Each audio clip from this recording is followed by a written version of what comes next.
In other words, it's like it's in a fork. All right.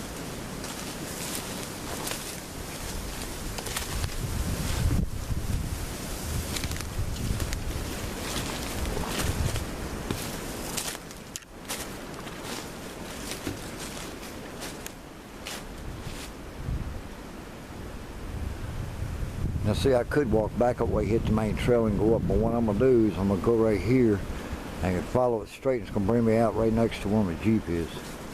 So I'm just reading. What I'm doing right now is I'm reading structures, reading snaps, and that tells me how long they've been here, or how long it's been since they've been in here. And what I'm seeing right now, it has to be in the past day. Maybe today. Yeah, right there.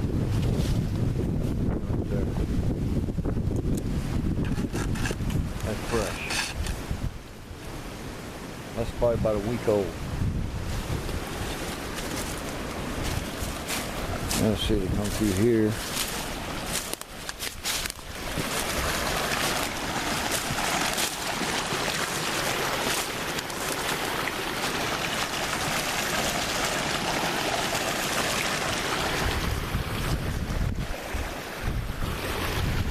There's something like that in here, you know. Now I gotta have fun getting across this creek. So, I'm trying to shallow this part. Narrow this part.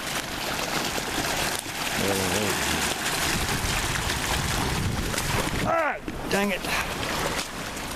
I got my foot soaked. Oh, that really pisses me off. There's a deer coming across through here. I bet you they went up that way. Oh well. You get your feet wet, that's part of it. That's part of the fun of it. This rock right here was moved. From where? There's this rock here.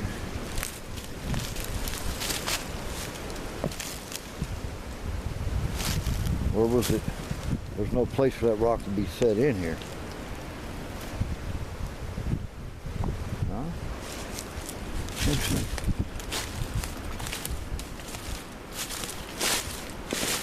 But the last time when I was up in here and I had set all my bait and everything, they were coming out from these pine thickets coming down. I'd go out, as soon as I get over top of that ridge, they would come right down the hill in less than a minute and a half. Almost, not quite 2 minutes.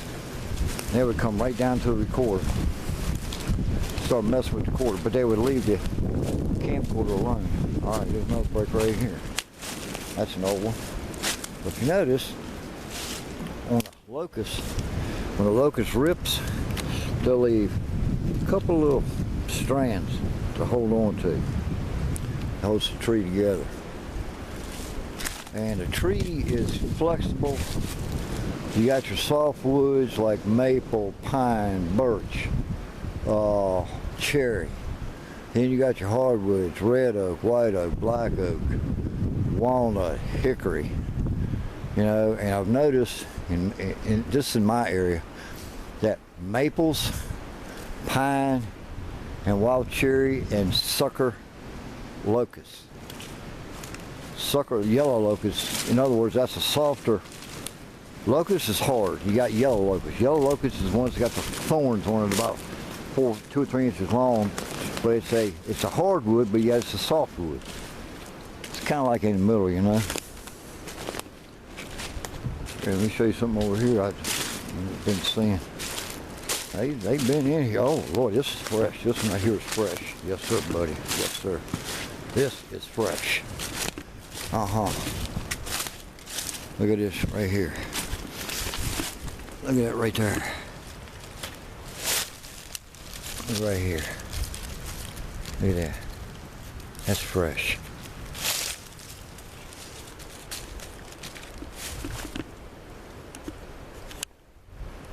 Got the maple going all the way up there. This little one here, bent over. You got these right here, little bright laurels going over. Now look, got that going over. You got the little maple right here.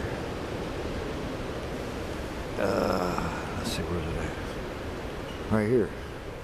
going up and coming down. Alright, but here's the fun part about that maple that I just showed you. Look at this. Bent all the way through, between here and right up in here. And it ain't been too long ago because you can see that is just done. That bark hasn't been scratched off her yet. And it comes right through there. Right through here, as you can see. So they are still in here. That's good. Now I just got to figure out a good area, a good spot to set up my gear at.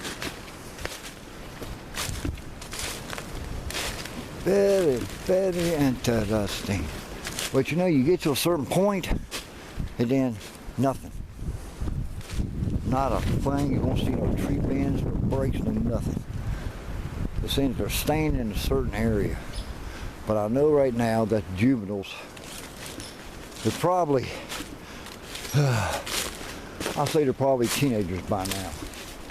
If I'm guessing the age right, which I'm really not sure because I don't know. I'm just taking a wild guess.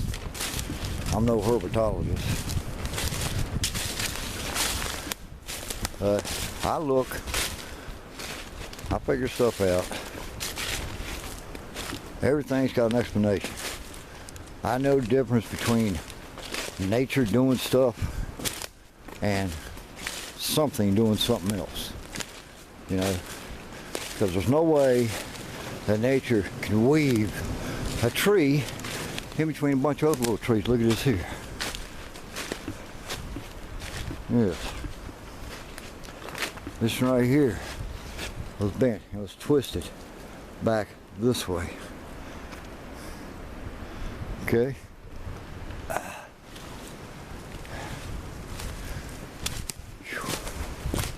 me get me a cup of coffee. I'm pushing the road over you. Doo-be-doo-doo-be-doo-doo-doo.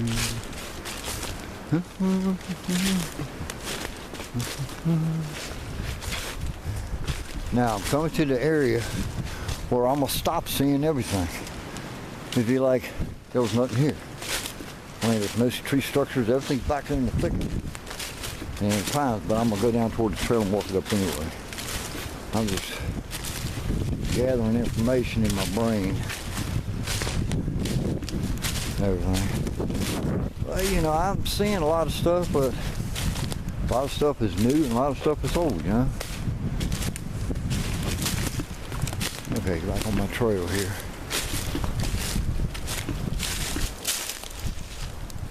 Something digging. Could be a deer, could be a bear, could be a coon. Now, last time when I was coming out of here, I had just finished setting my bait area up. I come around this point here, and my battery went dead.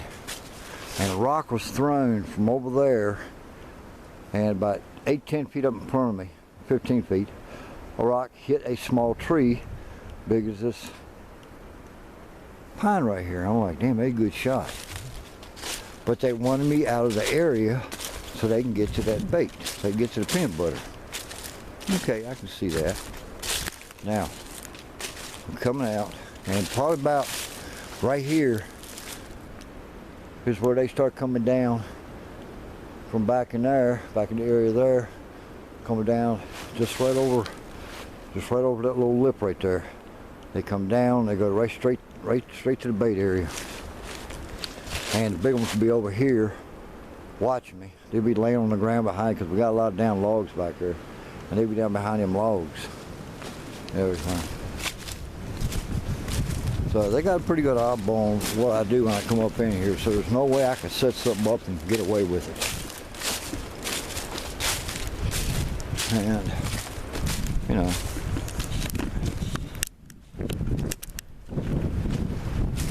But that's the way the ball bounces here in Valley Bigfooting area.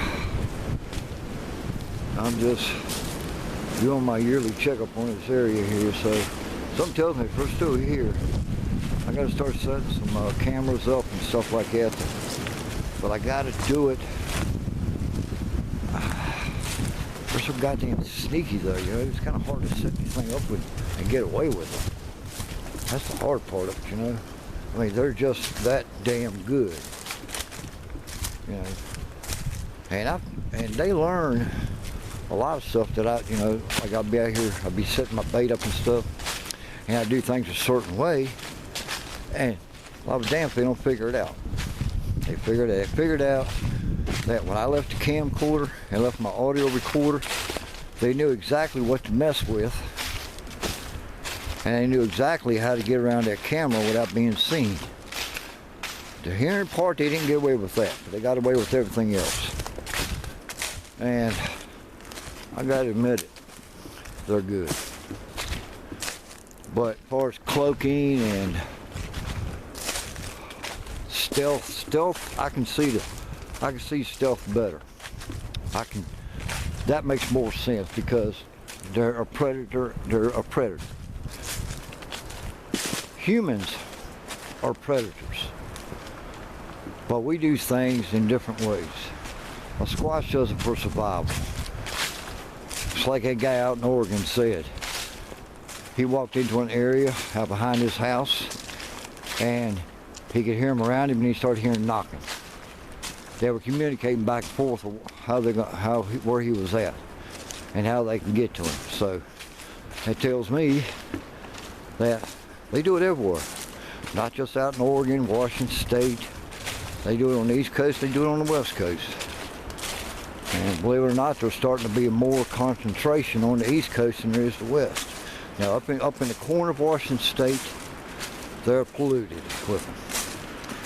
The East Coast, if you take all the ones on the East Coast and put them all together in a clunk, they would cover the state of Washington and half of California, and probably about a third of California. If you put all the squash together.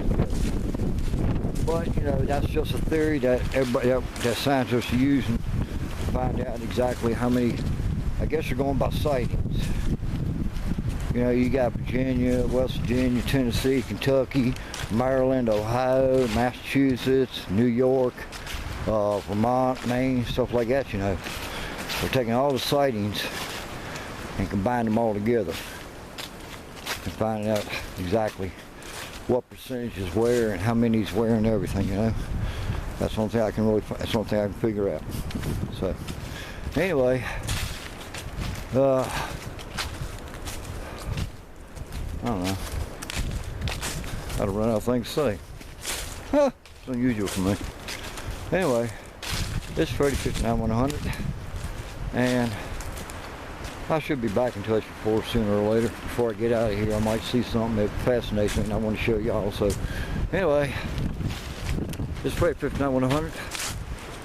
Squatch on. Okay, I'm back at the Jeep. Final thought for the day in this area that I got the video in. The family, I was on my way out 5 minutes ago. I got a rock clack to my left and a rock clack to my right. So apparently they was telling each other that I was coming through there. But like an idiot, I stopped and I looked both ways. I should have kept my head straight and used my peripheral vision out each side of my eyes. But apparently I didn't do that. But it remains that they're still here in this area, and they followed me through there. I heard, you know, all I can say is I heard movement. I found tracks. Can't say if it's human or whatever. You know, I did, like I say, I did find tracks. But on the way out, about 5 minutes ago, I got clack, clack, clack, clack, clack, and I got a clack, clack, clack, clack, clack. Well, let's say the first clack, clack, clack, clack, clack on the left, then the clack, clack, clack, clack, clack on the right. So they were communicating back and forth, letting them know that I'm coming through there. So that makes me feel better to know that they are still here. But anyway, it's Freddy 59100, and I'm going back home and die. I'll talk to y'all later. Squatch on.